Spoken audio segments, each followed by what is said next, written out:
Hi, would like to introduce you to our Jomita machine, which is a portable walking foot machine that can do all the heavy jobs you ever wanted to do, but didn't have the space in your own house. So this machine does the job.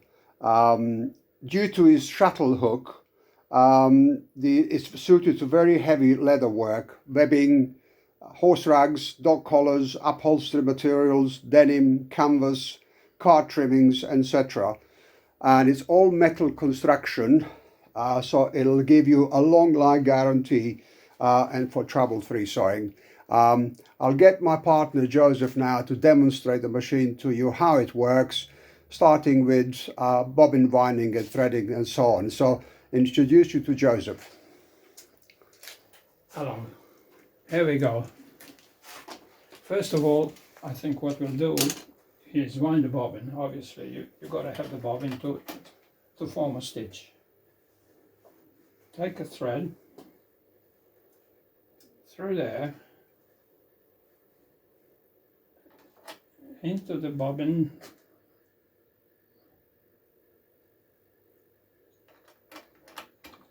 down there, engage it, release the wheel so it'll fly. By holding this up, you can start winding. Once you've started it, just cut the end off.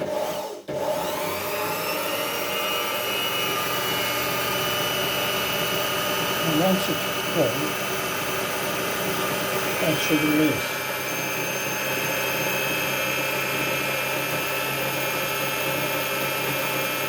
I think we've got enough on there. Take it off, introduce it to the bobbin case, which is normal domestic machine type bobbin case. You get your bobbin and put it in like that, and into the little slot under the spring, and looking at it, when you pull it, it should turn clockwise. Now, just cut it back a bit and fit it to the machine. Normally, as a machine that you have been using up to now, which is 99% nearly the same as any other machine. Now, you can put it in this way and make sure it clicks in there. Just to show you what's happened there, I'll tip the machine back, but before I do that, just to make sure that it doesn't tip over, the machine has a lever that comes out there, so therefore you can push it back and leave it like that while you have a look. I'll take this out again. I've got it there. Bobbin won't fall out if you've got the ledge held. Back in there, and again make sure it's nice and neat in there. While you're at it, you can have a look at the construction here. It's all metal, there's no plastic gears and nylon stuff. This is all durable stuff. Right, now we've done that. Slide plate back, and we'll throw the machine now. I'm going through here first. You could go there twice, but it's not necessary. So we're going into there, and there. Once you achieve that, get your thread in there, slide it in there, under the spring, and into the take-up. There we go, we're there. Just give it a little tug. Through the hole on a needle bar.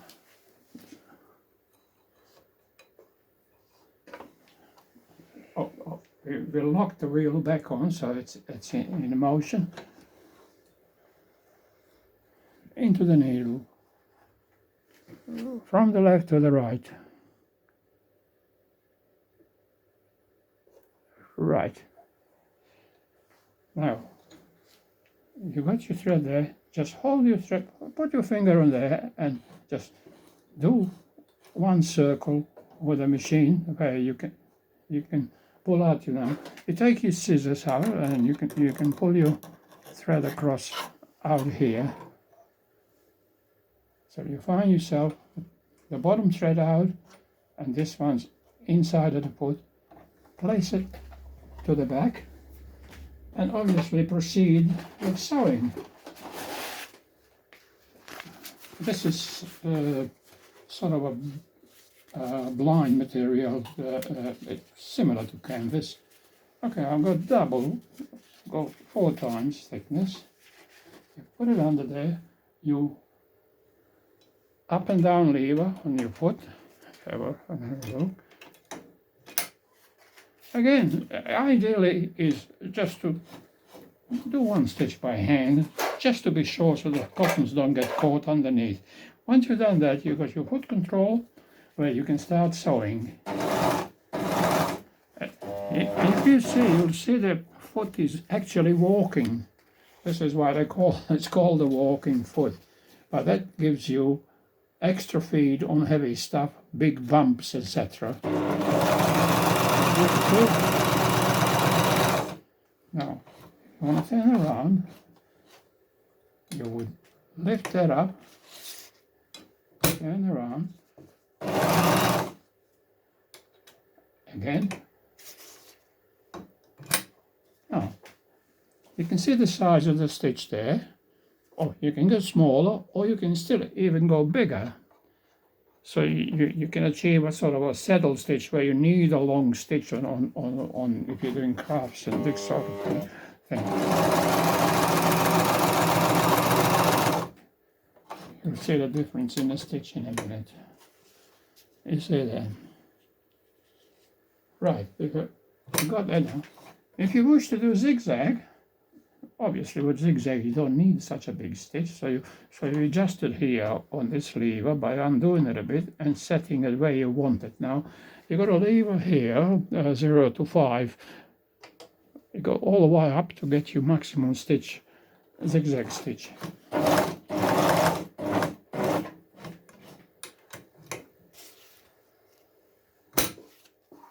Here we go.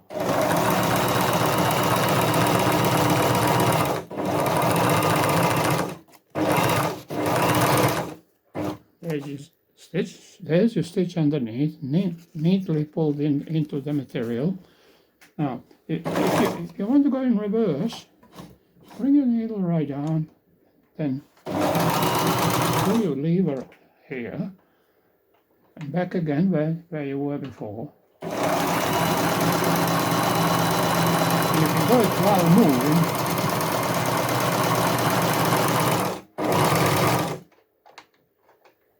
Now, when we said it can do heavy work, for instance, I've got 2 pieces of very thick leather, as you can see there. By bringing the foot up, pull this out, you bring it to a certain position where you get your foot up maximum, and put the lever down. I will bring the machine back to the straight stitch now. Tighten that a bit.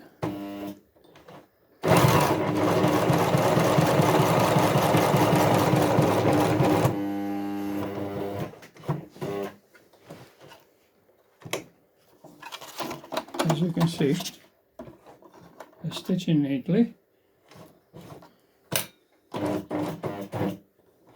It is quite heavy. I am really pushing this.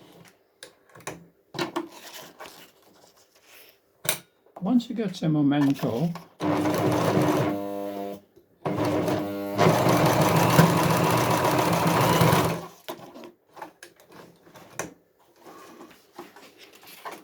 right, that's that now. Cloth.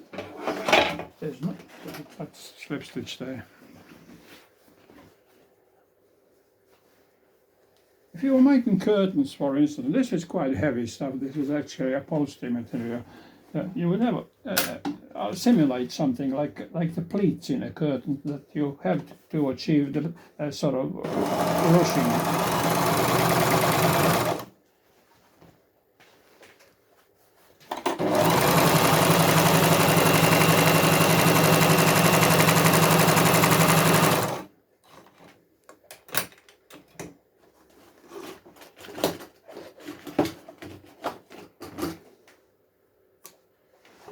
Most people have curtains that has pleats like this, and we find that the curtain makers, they don't seem to be able to sew with their normal machines this pleat to achieve this sort of a thing here.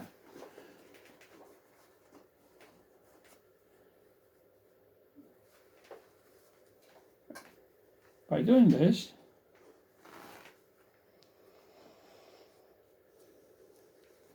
this is what I've got there. Now, to make it permanent, I will put it under there, put the foot down,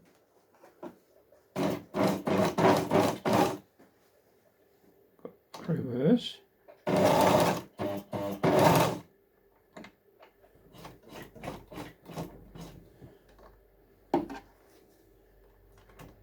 lift it up.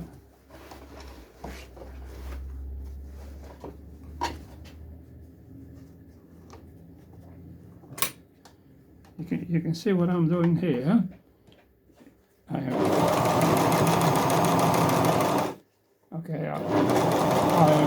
not an expert in sewing, but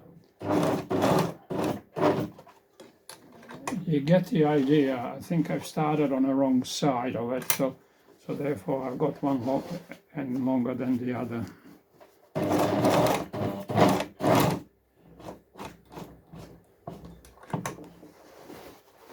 I should have started the other.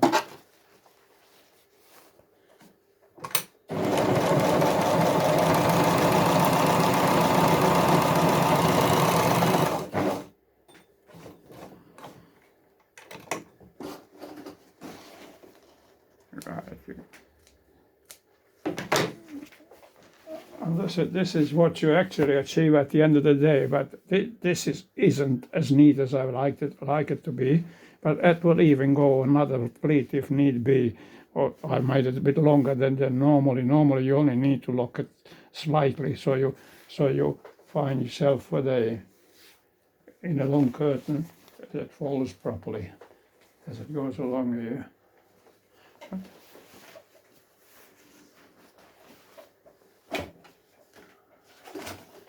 Now, if you, this is a smaller version of the machine, same strength as the bigger version. The only difference is the arm on the other one is longer, so it gives you more space to move your material through. And you can see the sample under here. I've got two of these letters plus some canvas underneath, which will take. And basically, what we do before we dispatch the machine, we check them all out. We go right through them. We don't sell them. We take them out of the boxes. We don't sell them until we are satisfied the machine is correct and ran in. And it's very important, same as any other appliance. For instance, a car, you don't drive it 100 miles an hour as soon as a new car, and you wait till it's run in slowly to get the best performance out of it later on in life. This comes also with a big wheel, which is fitted on this, but this is an optional extra. A big wheel, it's a big heavy wheel where you can fit a handle on the side of the wheel, and you can actually do by hand. If you don't mind, it is. I've got this fitted on, but you can use it by electrically, or if you are somewhere on a boat or if you're a upholsterer and you want to just patch up a job somewhere where you're doing it, rather than taking a job to the machine, you take the machine to the job, and even if you haven't got power there, you can still achieve your stitch by using the handle here. As you can see, the machine will work just the same by hand. As I said, this is optional extra, but it all depends what your needs are. If there's any questions at all, give us a call and we will endeavor to help you out. Basically, what we normally do, we ask people to bring their work in, and we set the machine to the requirement of the customer. Thank you very much.